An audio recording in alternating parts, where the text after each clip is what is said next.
Continuando os nossos estudos no livro de Atos, hoje o estudo de número 10, nós veremos Atos 4, de 23 a 37, a igreja em oração, ou o título que nós propomos aí para os irmãos, a vida em comunidade. A vida em comunidade. Vamos orar ao Senhor mais uma vez.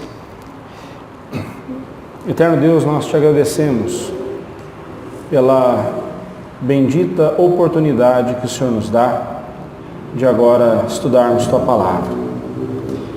Neste último dia de 2020, todas as quartas-feiras aqui estivemos estudando a Palavra do Senhor, o Senhor nos abençoando, o Senhor nos dirigindo, nos ensinando. Tantas coisas aprendemos, ó Pai. E agora nós pedimos ao Senhor que mais lições aprenderemos hoje, que nós as coloquemos em prática, sejamos operosos, praticantes da palavra do Senhor e não meros ouvintes. Assim, Pai, oramos em nome de Jesus. Amém. Então, uma das verdades mais preciosas sobre a vida da Igreja de Cristo é que ela foi instituída para o bem dos filhos de Deus. A família de Deus, a igreja, como assim nós somos, ela é para o nosso bem. Um crente sem igreja é o mesmo que um órfão sem ninguém por ele neste mundo. É na Igreja de Cristo que encontramos proteção, amparo, auxílio e damos tudo isso aos outros também. Isso é vida em comunidade. O nome disso é comunidade. Aqui você dá e você também recebe. Aqui você recebe a graça de Deus na sua vida por meio da palavra de Deus e você também comunica a graça de Deus aos seus irmãos, estendendo a sua mão, a sua destra, intercedendo pelo seu irmão. Isso é vida em comunidade. Aqui sentimos as dores uns dos outros, sofremos uns com os outros, nos alegramos uns com os outros, crescemos juntos. Isso é vida em comunidade, né? E esse é o assunto desse trecho do livro de Atos, a vida em comunidade, né? Duas verdades nós encontramos aqui neste texto. A primeira verdade é que as nossas orações, as orações da igreja, elas são atendidas. Veja o que diz nos versos 23 a 31. Eu vou lendo conforme vamos expondo, nós vamos lendo o texto. No versículo 23 diz assim: uma vez soltos, estamos falando, lembra? Estamos falando aqui de Pedro e João, que por terem curado aquele coxo que estava à porta a porta formosa do templo, eles foram lá às 3 horas da tarde orar a Deus, e aí então eles encontraram aquele coxo que pedia esmolas, e Pedro disse: não tenho prata nem ouro, mas o que temos isso te damos, em nome de Jesus levanta e anda. E ele se levantou e foi curado por Deus. E aí vemos que tudo aquilo se tornou um rebuliço só, porque as autoridades ali mandaram prender Pedro e João, foram levados perante o Sinédrio, e ali foram advertidos pelos sinedristas que não pregassem em nome de Jesus. E Pedro disse: não, antes julgai se é justo diante de Deus ouvir-vos antes a vós outros do que a Deus, né? Lá no versículo 19.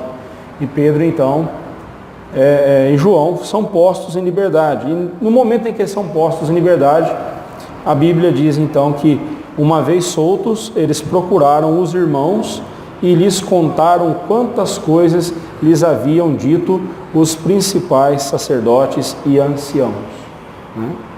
Assim que foram postos em liberdade, imediatamente eles foram ao encontro da igreja. Pedro e João, em sua primeira atitude quando libertos, foram ao encontro dos irmãos. Eles sabiam que os seus irmãos estavam preocupados com eles. Esse sentimento de responsabilidade pelos irmãos, tanto a igreja se via responsável por Pedro e João, e certamente estava ali orando por eles, como nós veremos, estava orando por eles, como nós veremos mais adiante, Como também Pedro e João se viam responsáveis pela igreja, então eles tinham que dar satisfação para a igreja.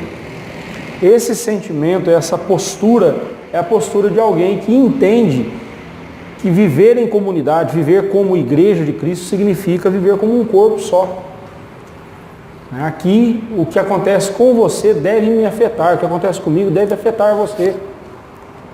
O que te alegra deve me alegrar. O que me entristece deve te entristecer, e o que te entristece deve me entristecer também. E nós devemos viver em torno da mesma fé. Isso é viver em comunidade. E aqui já fica um questionamento para nós, né? Você pensa na igreja de Cristo quando passa por situação difícil na sua vida?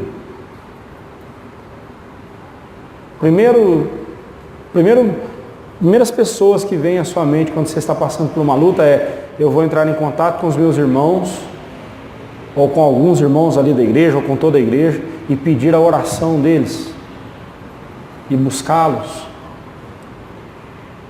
Você tem essa responsabilidade para com a igreja, e você se vê como alguém que está sob a responsabilidade da igreja. Você busca a companhia dos irmãos quando passa por lutas e compartilha com eles o que você está passando. É lamentável que os que mais se queixam da igreja são os que menos se importam com a comunhão. Você pode ver, todos aqueles que estão reclamando da igreja, mas a igreja nem sei o que, a igreja aquilo outro, e está descendo a lenha na igreja, são os que menos vêm à igreja, são os que menos se importam com a comunhão.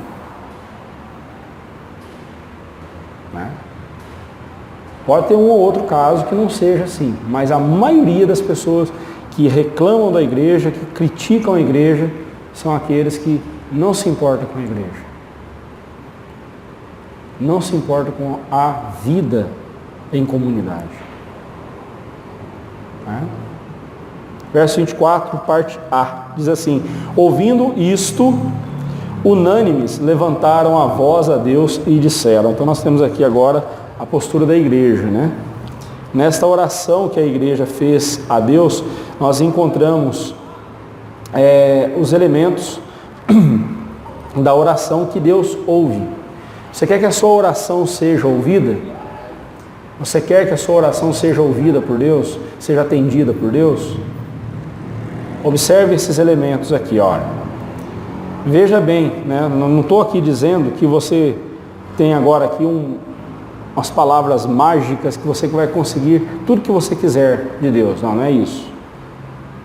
Observe que o que eu estou dizendo aqui é que se você quiser fazer uma oração que agrada a Deus e que será ouvida por Ele, você precisa mostrar os seguintes elementos na sua oração. Veja bem, no versículo 24, parte B, reconhecer a soberania e a majestade de Deus. Olha o que eles disseram: Tu, soberano Senhor, que fizeste o céu, a terra, o mar e tudo o que neles há.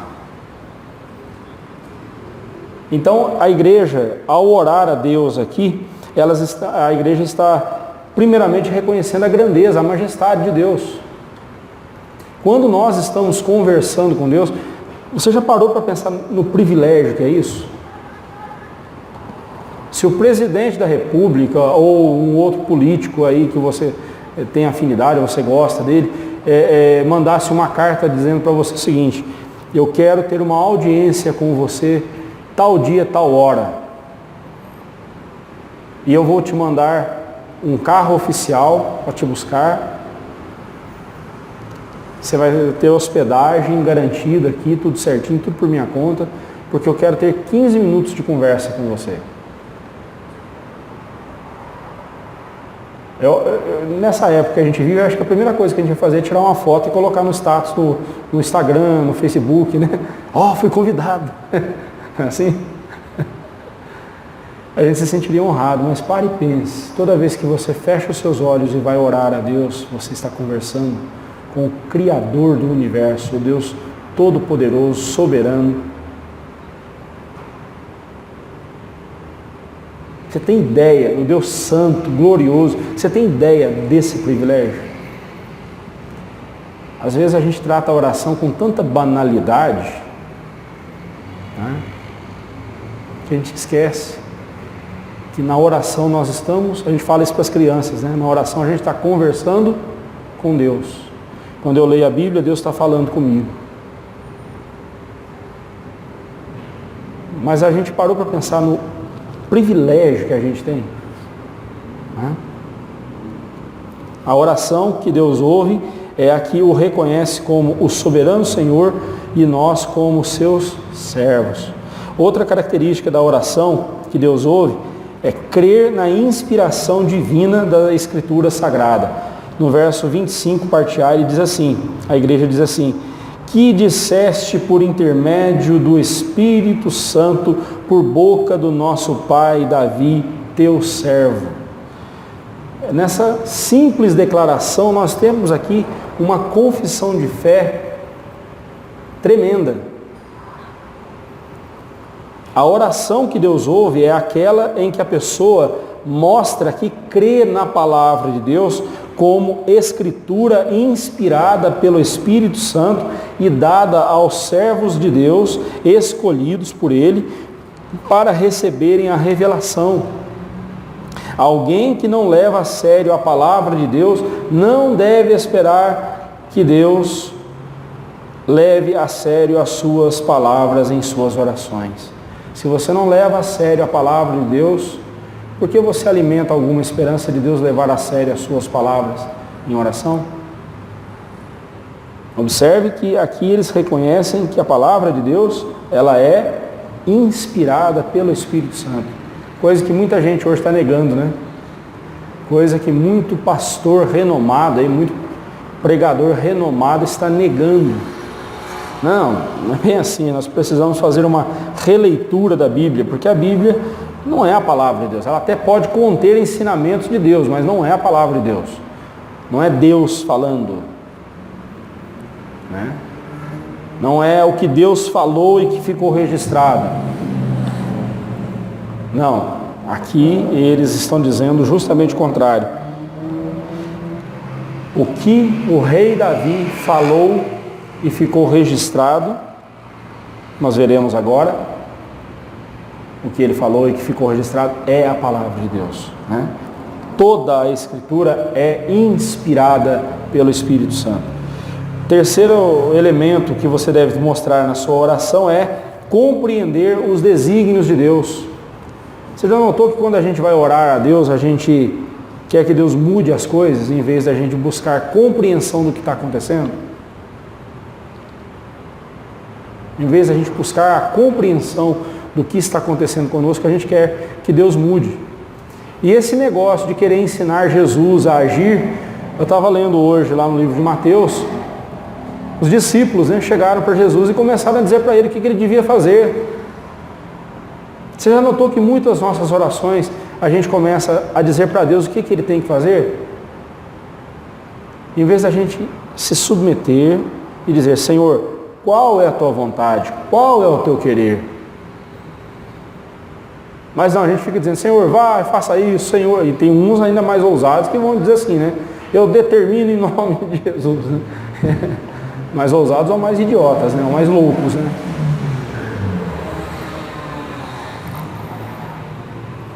Mas olha o que eles dizem. Verso 25 a 28, 25b até o 28. Por que se enfureceram os gentios e os povos imaginaram coisas vãs? Levantaram-se os reis da terra e as autoridades ajuntaram-se a uma contra o Senhor e contra o seu ungido, porque verdadeiramente se ajuntaram nesta cidade contra o teu santo servo Jesus, ao qual ungiste Herodes e Pôncio Pilatos, com os gentios e gente de Israel, para fazerem tudo o que a tua mão e o teu propósito predeterminaram. Novamente, Pedro tocando nesse assunto, mostrando para aquelas pessoas que... Pedro não, né? Aqui foi a igreja que estava orando. Interessante que a igreja orou exatamente como Pedro havia pregado. Pedro, quando no seu primeiro sermão, quando ele confronta as pessoas e diz que Jesus Cristo foi morto por mãos iníquas, mas pelo desígnio de Deus, aquelas mãos iníquas o mataram o Senhor Jesus. Agora nós vemos a igreja orando exatamente como ela ouviu Pedro pregando. Olha que coisa impressionante, né? Nós precisamos prestar cada vez mais atenção à pregação que nós recebemos, à mensagem que nós recebemos, para não só agirmos, mas também orarmos de acordo com o que temos aprendido. O versículo 25 e 26, eles são uma citação do Salmo 2, versículo 1 e 2. Se você quiser conferir, pode ver lá. A fúria dos ímpios contra o povo de Deus e as coisas que imaginaram contra o povo de Deus são coisas vãs, ou seja, vazias, sem conteúdo. Tudo quanto fizeram contra o seu santo servo, né, o servo de Deus, o Senhor Jesus Cristo, foi em vão. Eles pensaram que matando Jesus, tudo acabaria. Mas tudo o que aconteceu a Jesus foi sob as ordens de Herodes e Pôncio Pilatos, com a ajuda dos gentios e dos próprios israelitas, dos próprios judeus. Tudo estava debaixo da mão e propósito de Deus. A oração deve ser um exercício sincero para entender os desígnios de Deus em nossa vida. Um coração que busca compreender a vontade de Deus, com certeza será ouvido. Está ouvido aí, né? Ouvido, será ouvido. Quando a gente estiver orando a Deus, se você estiver passando por um momento de luta, seja qual for o momento que você estiver passando, quando você estiver orando a Deus, em vez de você buscar, Senhor, muda isso, reverte isso, transforme isso, peça para Deus, Senhor, abra os meus olhos para eu ver a tua mão por trás de tudo isso. 2020, os chineses acabaram com o mundo, não sei o que e tudo mais. Tá, tem a culpa deles, não estou tirando a culpa deles não. Os políticos aí estão brigando e atrapalhando a vida do povo. Verdade, estão mesmo. Não estamos aqui isentando ninguém da responsabilidade de suas ações. Mas nós não podemos esquecer que tudo está debaixo do controle, da mão de Deus. Não cai uma folha da árvore, um passarinho não morre, um fio de cabelo não cai da nossa cabeça, se Deus não permitir.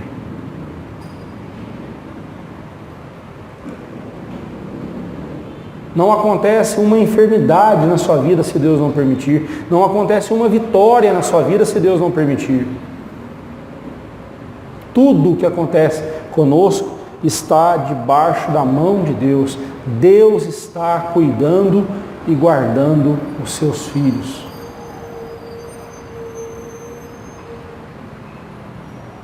Não, pastor, mas há pouco nós estávamos intercedendo pelos nossos irmãos que estão internados. Verdade. Alguns de nós perdemos entes queridos este ano, ou para essa doença, ou para outras doenças. Nós perdemos entes queridos, pessoas que amávamos, foram embora. Mas Deus não cuidou, claro que cuidou. Claro que cuidou. Até mesmo quando acontece uma tragédia em nossa vida, irmãos, a mão de Deus está presente conosco. Deus está ali cuidando de nós.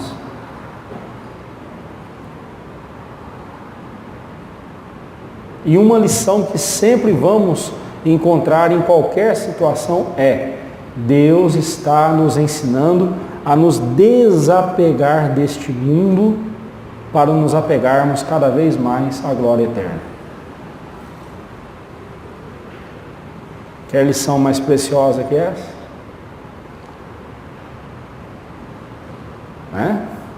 Quarto elemento que deve estar na nossa oração, olhando para o exemplo desses irmãos aqui, versículo 29 e 30, diz assim, o quarto elemento é pedir coragem e força para nunca desonrar a Deus. O grande objetivo nosso como cristão é não desonrar a Deus em circunstância alguma. E nós temos que pedir força e coragem para nunca desonrar a Deus. Olha o que eles disseram, verso 29 e 30. Agora, Senhor, olha para as suas ameaças, nas ameaças dos inimigos, e concede aos teus servos que anunciem com toda intrepidez a tua palavra, enquanto estendes a mão para fazer curas, sinais e prodígios por intermédio do nome do teu santo servo Jesus.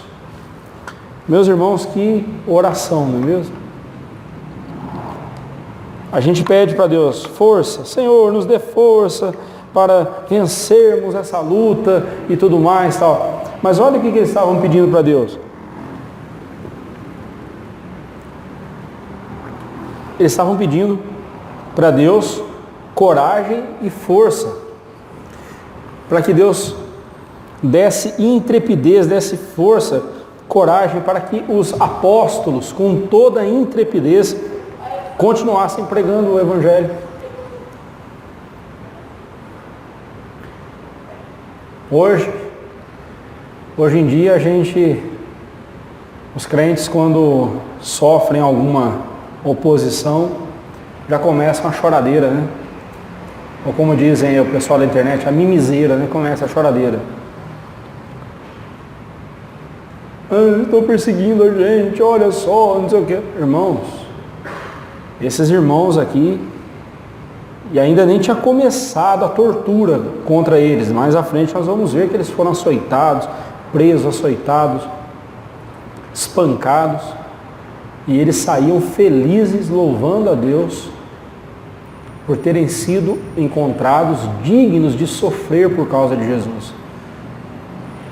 Mais à frente nós veremos Paulo apanhando terrivelmente, jogado fora da cidade, dado como morto. Daqui a pouco ele dá uma remexida, ele levanta e volta e continua pregando o Evangelho. Né? Nós precisamos orar a Deus para que Ele nos encha de coragem, para que tenhamos mais intrepidez na pregação da palavra. Né? O coração deles, né, desses crentes, estava preocupado com uma coisa só: glorificar a Deus.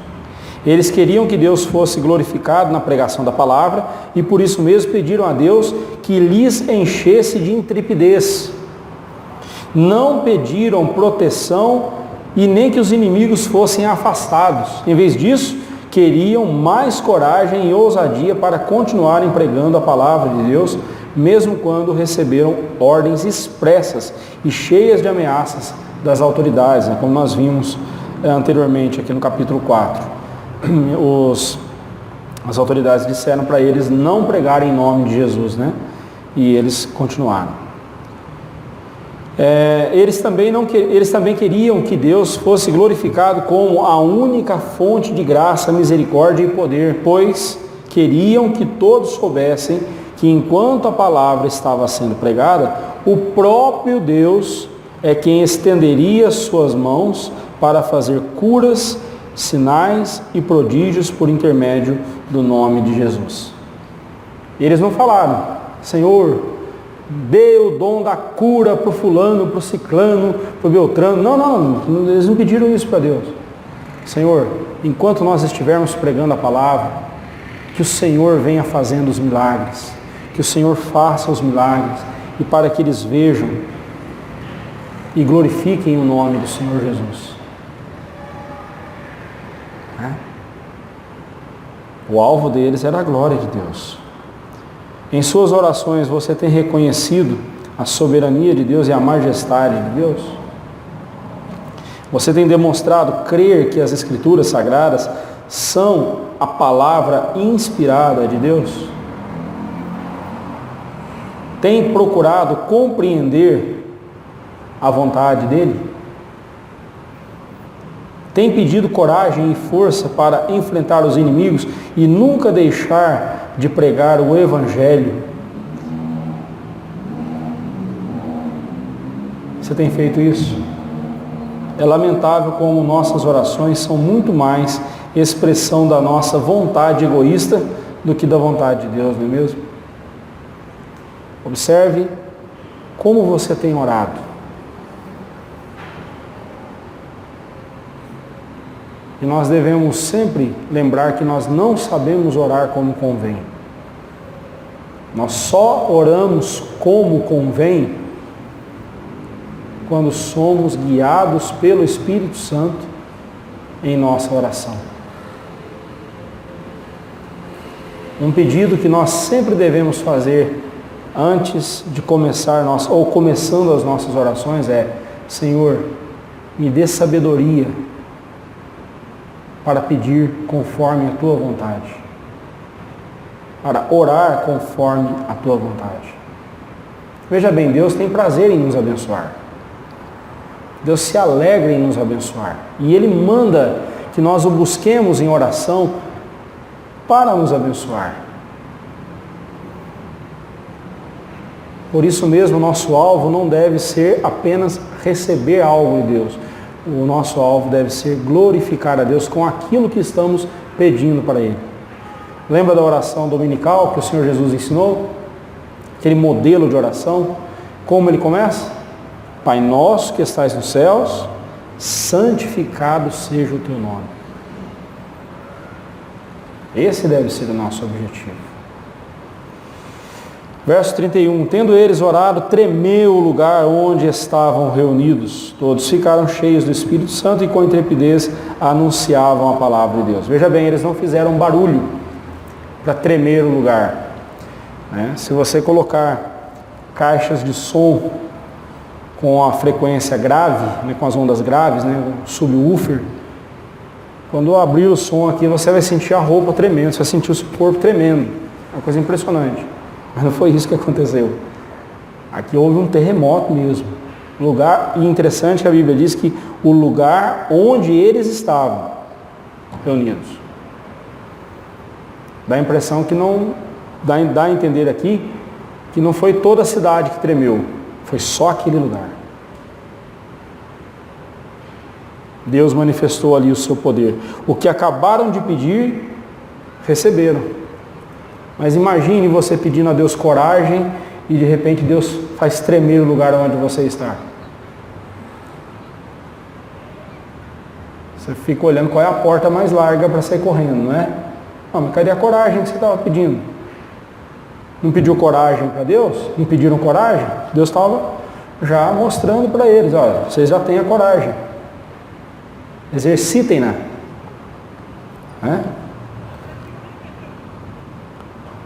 Acabaram de pedir e receberam. Pediram intrepidez para pregarem a palavra de Deus. Coragem que Deus estava dando. Nem toda oração tem resposta imediata como essa.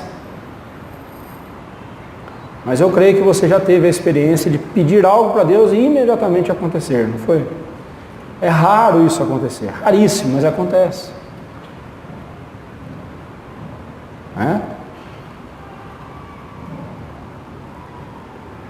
Deus respondeu-lhes a oração com um sinal externo, o terremoto, o que se tornou interno. Eles ficaram cheios do Espírito Santo, diz a Escritura. E um sinal interno, a intrepidez para pregar a palavra, se tornou um sinal externo. Anunciaram a palavra de Deus. É interessante, um sinal externo que repercutiu internamente no coração deles e um sinal interno, a coragem, que aflorou, externou e eles pregaram a palavra de Deus. Aplicação para nós do verso 31. Quando a sua oração for para glorificar a Deus, você pode ter certeza de que você será atendido por Ele. Ore sempre focado na glória de Deus. Tudo que você pedir a Deus, tenha convicção de que o que você está pedindo é para glorificar a Deus.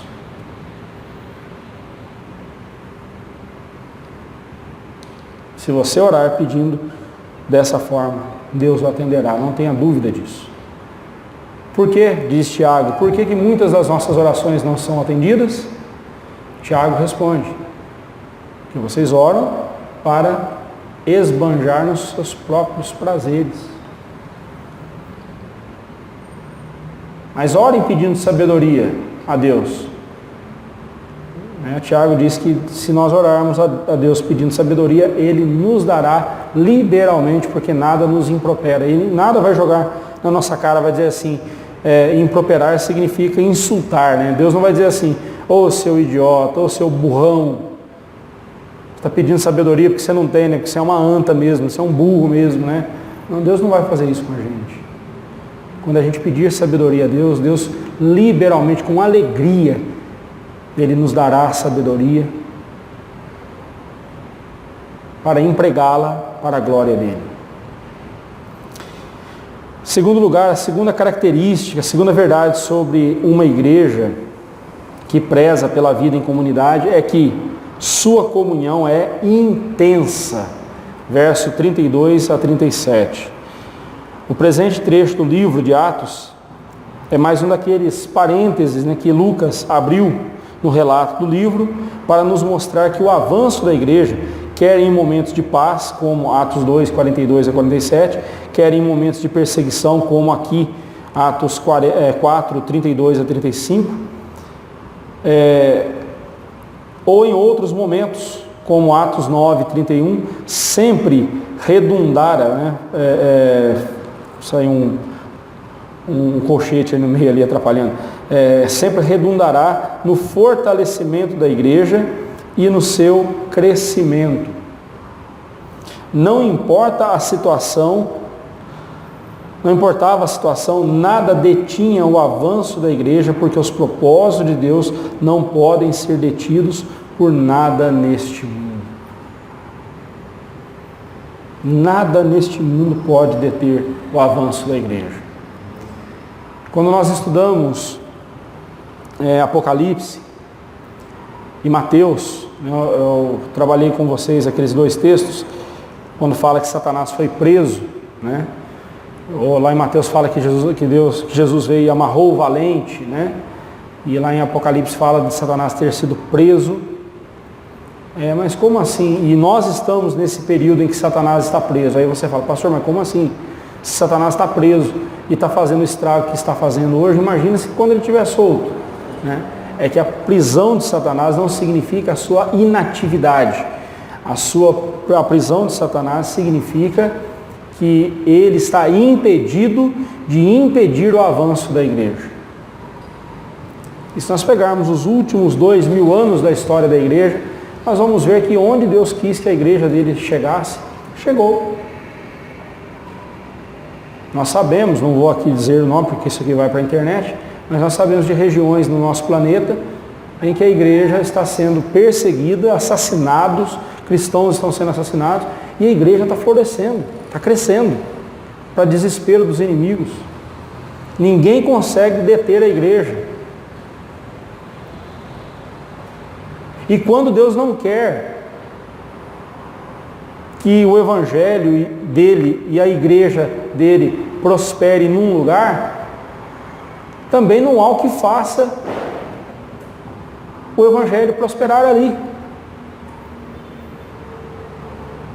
Vai ter sempre uma outra voz solitária pregando o evangelho, mas não vai prosperar como em outras regiões. Por quê? Porque essa é a vontade de Deus. É o juízo de Deus sobre aquele lugar. Você acha que isso não é possível? O Senhor Jesus mesmo falou, quando Ele comissionou os 70. Vocês vão chegar. Saúdem com a paz.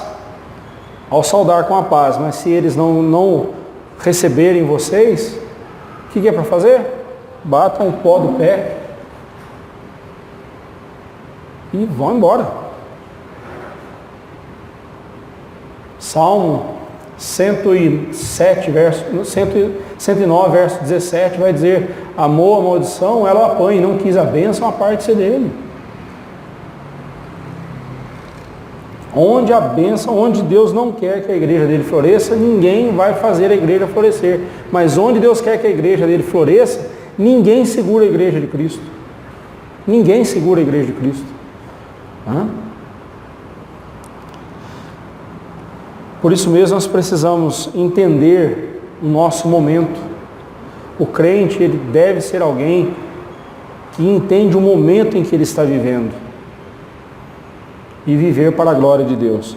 Nestes versículos nós encontramos as características de uma comunhão intensa. Eu quero chamar a sua atenção para isso. Será que nós estamos vivendo essa comunhão intensa aqui entre nós?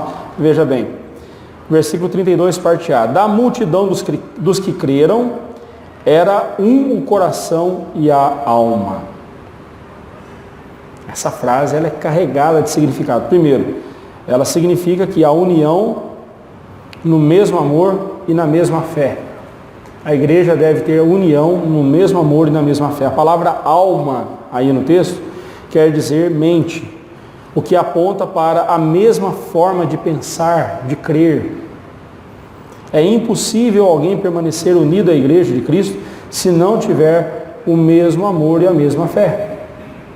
Esses dias eu estava conversando com o diácono Ricardo, falando sobre uma pessoa que frequentou um tempo aqui conosco, a igreja.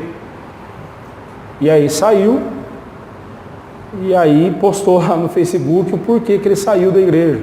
Né? Eu falei, eu lamento por ele. Lamento por ele. Mas ele saiu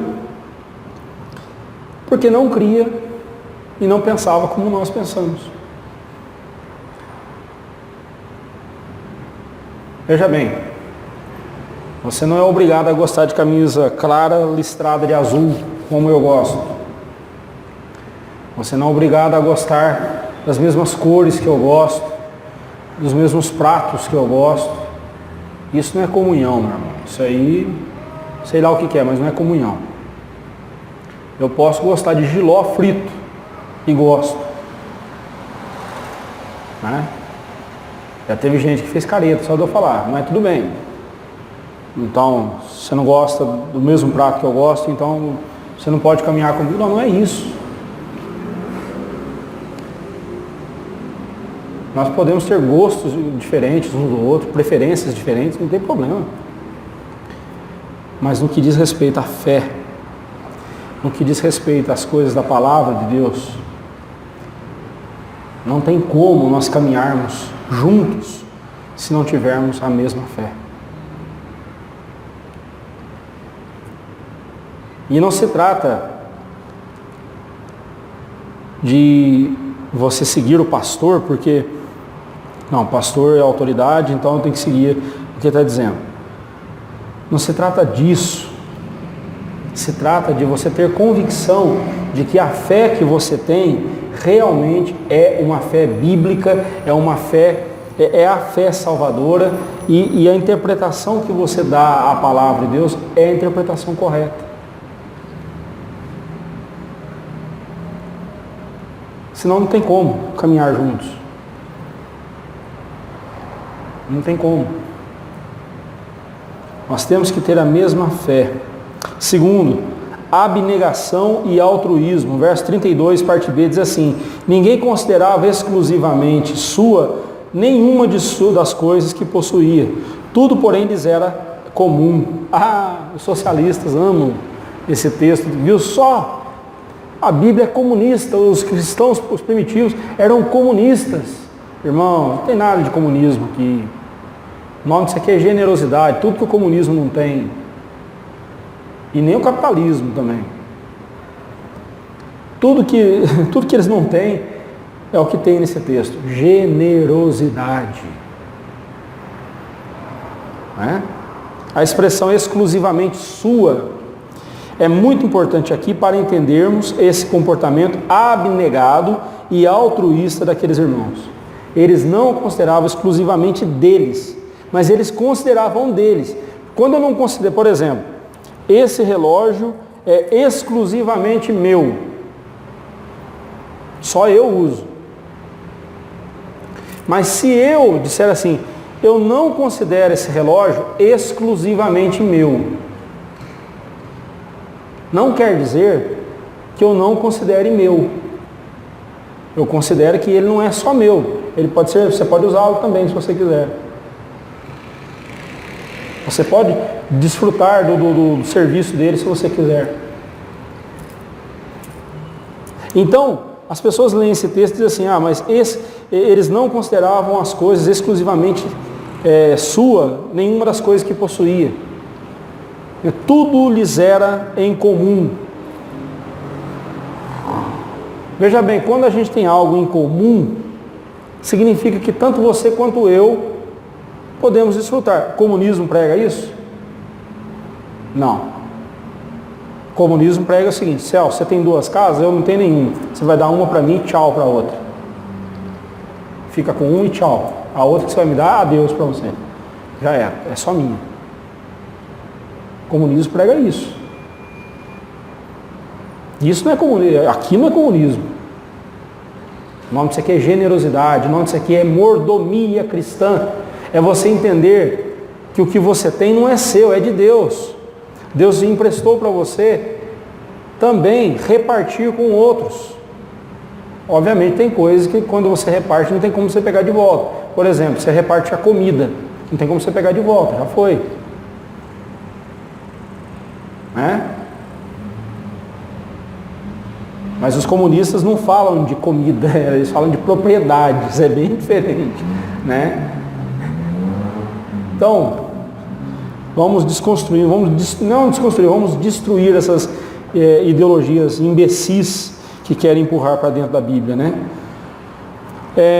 Em momento algum, também era exigido, por quem quer que fosse, que alguém tivesse que desfazer de suas propriedades e depois passar a viver de esmolas. No comunismo é assim, se um governo comunista se instalar no nosso país, o que você tem, se o governo falar, você vai dividir e vai passar para o outro ali, pronto, acabou.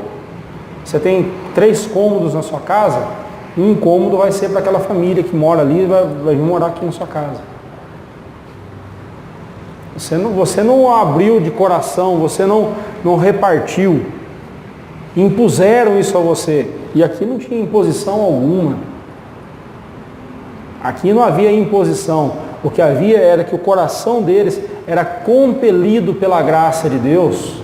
Bem diferente. Bem diferente. Né? Pelo contrário, a ênfase aqui não é a extinção dos bens, mas o compartilhamento dos bens. Os versos 34 e 35 deixam isso bem claro. Olha só o que diz, 34 e 35. Pois nenhum necessitado havia entre eles, porquanto os que possuíam terras ou casas, vendendo-as, traziam os valores correspondentes e depositavam aos pés dos apóstolos. Então se distribuía a qualquer um à medida que alguém tinha necessidade. Estamos falando aqui de membros da igreja. Não estamos falando aqui de toda a cidade de Jerusalém. Semana passada eu comentei com você que havia uma estimativa de que pelo menos 1/4 da cidade de Jerusalém, até esse momento aqui, havia se convertido ao Senhor Jesus. Cerca de 5 mil pessoas, ou mais de 5 mil pessoas, mais de 1/4. Talvez 1/3 da população já era cristã, já era seguidora de Cristo. Estamos falando aqui de uma igreja muito grande, na qual havia esse cuidado, né? As palavras terras ou casas, que aparecem aí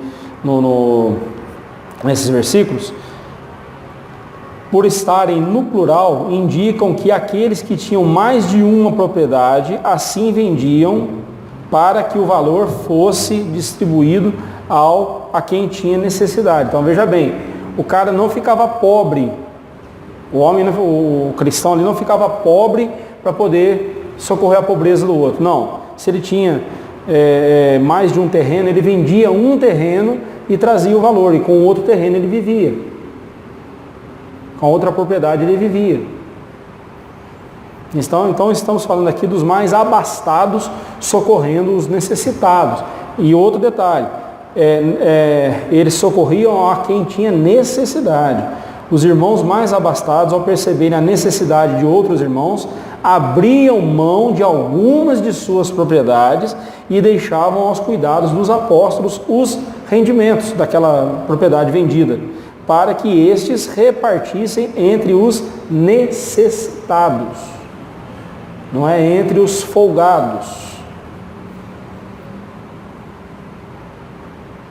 Esse ano, nosso país viveu aí uma situação bem atípica, com essa história de auxílio emergencial. E o que eu ouvi e vi de gente dizendo o seguinte: esses R$600 aqui vai dar uma boa cervejada. Tá bom. O comércio de cerveja também precisava ser aquecido, né? A economia. Mas veja bem, numa época de pandemia, você vivendo de auxílio emergencial do governo, você pega aquele dinheiro e vai gastar com cerveja.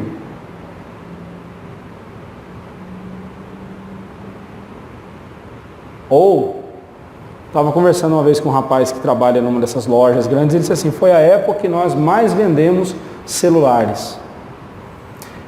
Até dá para explicar isso, né? Com as crianças precisando fazer aula online e tal, então eles precisaram comprar. Houve mesmo um aquecimento aí na venda de celulares. Tá. Muita gente comprou sem precisar, comprou só porque quis trocar mesmo, aproveitou a oportunidade. O que mostra para nós é o seguinte, que nós precisamos tomar cuidado ao ajudar alguém, para que nós não deixemos de ajudar quem realmente necessita, enquanto ajudamos alguém que é um folgado e que não necessita de ajuda.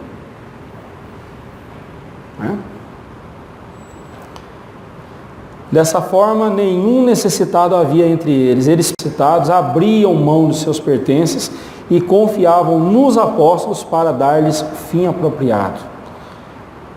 Aí nós temos o caso de Barnabé, no versículo 36 e 37, né? E que é muito importante para nós aqui. Diz assim: José, a quem os apóstolos deram o sobrenome de Barnabé, que quer dizer filho da exortação, filho de exortação, levita, natural de Chipre, como tivesse um campo, vendendo-o, trouxe o preço e depositou aos pés dos apóstolos. O caso dele aqui era diferente, ele tinha só um campo, né?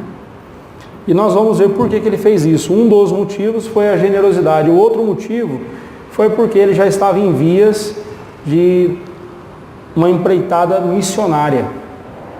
Foi o primeiro companheiro do apóstolo Paulo, foi Barnabé. E Deus já estava preparando o coração de Barnabé, já libertando o coração de Barnabé das coisas materiais, para que ele então pudesse viver exclusivamente para a pregação do Evangelho. Deus já estava preparando o coração de Barnabé.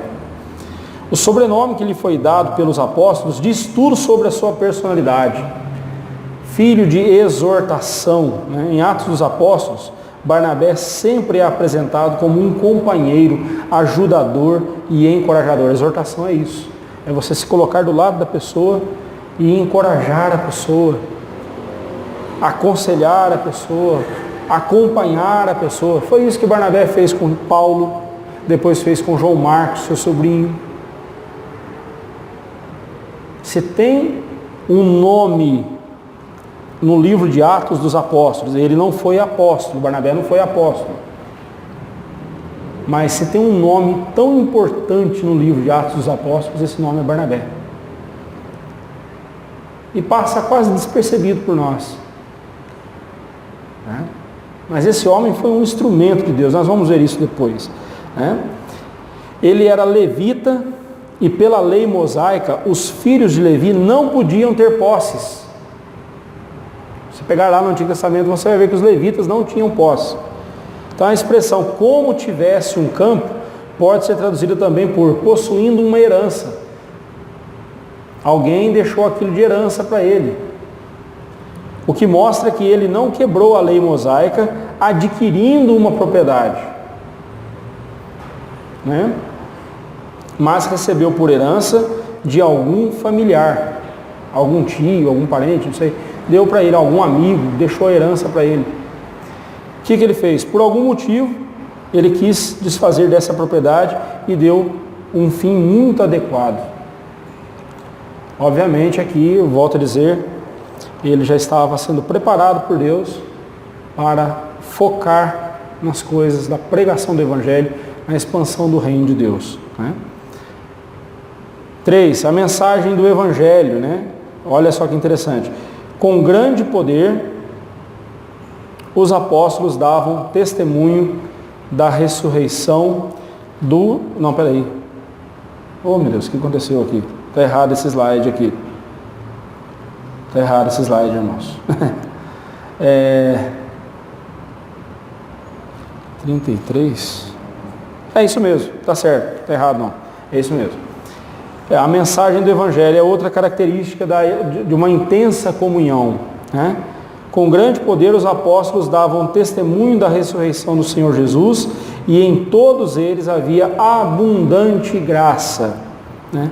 Essa é a terceira característica de uma comunhão intensa. A pregação do Evangelho. Né? Essa é a característica. E o que é o Evangelho senão a anunciação da vida, morte e ressurreição do Senhor Jesus Cristo? O Evangelho é isso, é você falar do Cristo que se encarnou, morreu e ressuscitou e foi glorificado. Contudo, eles enfatizavam aqui a ressurreição de Jesus. Os apóstolos não anunciavam o Evangelho de um morto, mas sim daquele que estava vivo, daquele que está vivo. Não só as nossas necessidades materiais, mas principalmente as espirituais, eram atendidas, né, por eles. Duas expressões são importantes aqui: com grande poder e abundante graça. Né? Diz aí o texto que com grande poder os apóstolos davam testemunho e em todos havia abundante graça. E com grande poder, ou seja, com o poder do Espírito Santo, os apóstolos ignoraram as ordens dos sinedristas, né, das autoridades, e davam testemunho da ressurreição de Jesus. Agora compare com o versículo 18. Lá no versículo 18, as autoridades disseram para eles o seguinte: chamando-os, ordenaram-lhes que absolutamente não falassem nem ensinassem em o nome de Jesus. E o que eles fizeram? Desobedeceram. Desobedeceram as autoridades, porque para eles mais importante era obedecer a Deus e não aos homens. Irmãos, a igreja deve ser exemplo de uma cumpridora de ordens. Nós devemos ser submissos às nossas autoridades, porque elas foram instituídas por Deus. Mas no momento em que as autoridades nos põem contra Deus, contra a nossa fé e exigem o nosso silêncio, nós temos que nos levantar e dizer não. Não. Não vamos obedecer. Bem propício para os nossos dias. Vamos usar máscaras, vamos tomar cuidado com o distanciamento, usar o álcool em gel, vamos lá, vamos fazer a nossa parte. Vamos fazer a nossa higiene, vamos tomar todo cuidado. Mas não vamos fechar as portas da igreja. Não vamos fechar a igreja. Vamos nos reunir e vamos cultuar ao Senhor. Vamos pregar o Evangelho. O nosso compromisso é com Deus.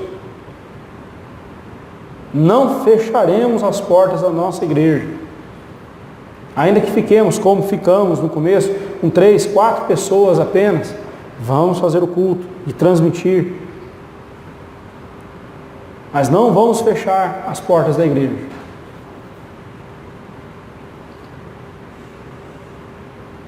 Os nossos irmãos no passado eram jogados nas arenas, morriam nas arenas, devorados por feras.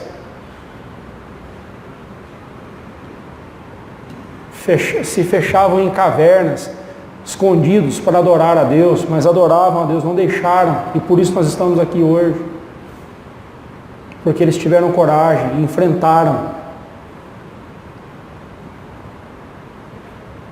E nós precisamos pensar na igreja que nós vamos deixar para os nossos filhos, para os nossos netos. Que legado nós vamos deixar para eles.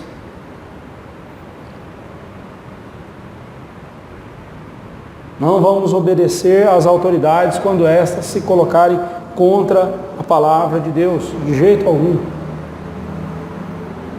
De jeito algum. Os habitantes de Jerusalém viam com bons olhos e simpatia a vida da igreja. O cuidado que tinham para com os necessitados e a união e unidade que demonstravam no seu viver, tudo isso pesava positivamente em favor da igreja. E isso perdurou até os dias da perseguição de Estevão. Nós vamos ver mais à frente, lá no capítulo 6. Aplicação, verso 32 a 37 para nós, irmãos. Quanto você tem se empenhado por preservar uma comunhão intensa em sua igreja? Você compartilha de fato a mesma fé e o mesmo amor que a sua igreja tem? Você entende que tudo o que Deus deu a você, tanto material quanto espiritualmente, é para ser compartilhado com os que necessitam? Com os que têm necessidade?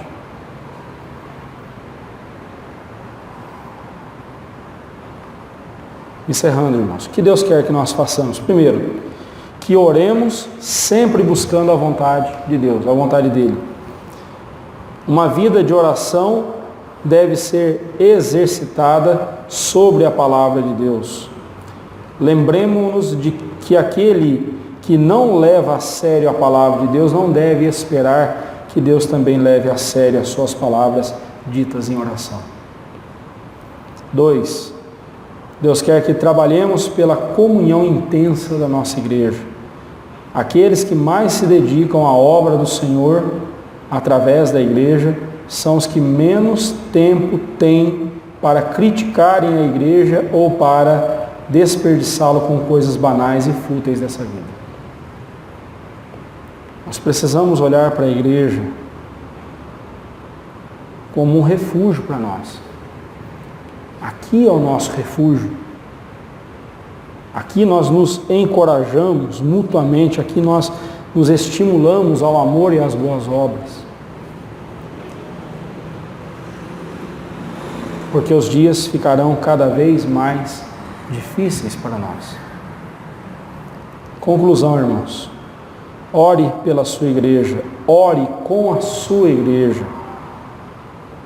É assim que se intensifica a comunhão na mesma. Comunhão a gente já tem. A gente precisa intensificá-la, preservá-la no vínculo da paz, como diz o apóstolo Paulo.